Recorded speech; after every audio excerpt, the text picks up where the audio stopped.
Sindikat pencurian motor lintas kabupaten di Sulawesi Selatan ditangkap polisi. Dalam pengungkapan kasus itu, 4 orang pelaku diamankan beserta barang bukti 35 unit motor. Kasus itu diungkap jajaran unit Resmo Polda Sulsel bersama Reskrim Polres Bantaeng dan Reskrim Polres Bulukumba. Kasubdit Jatanras Ditreskrimum Polda Sulsel, Kompol Beni Pornika menjelaskan pengungkapan kasus itu berdasarkan 11 laporan polisi yang diterima kepolisian di Polres Bantaeng, Bulukumba, dan Polda Sulsel. Adapun 4 tersangka: ABD 31 pekerjaan sebagai supir, alamat Kota Makassar. Kemudian SL 38 pekerjaan petani, warga Kabupaten Bantaeng. Kemudian SA 34 tahun pekerjaan supir, alamat Bantaeng, dan SS 32 tahun pekerjaan petani, alamat Bantaeng. Beni melanjutkan masih ada 4 masuk dalam DPO. Pengungkapan sindikat pencurian itu, lanjut Beni, diawali dengan serangkaian penyelidikan di wilayah Kabupaten Pangkep. Dari penangkapan 4 pelaku itu, polisi mengamankan barang bukti yang telah diamankan antara lain 1 unit mobil Avanza, 1 unit kunci T,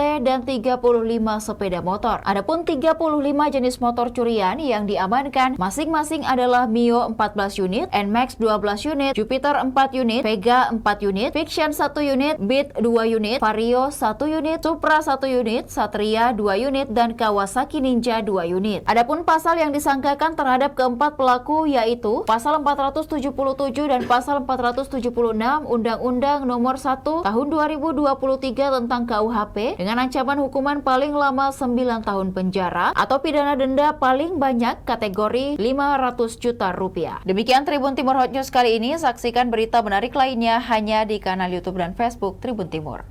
Download Tribun X sekarang, menghadirkan lokal menjadi Indonesia.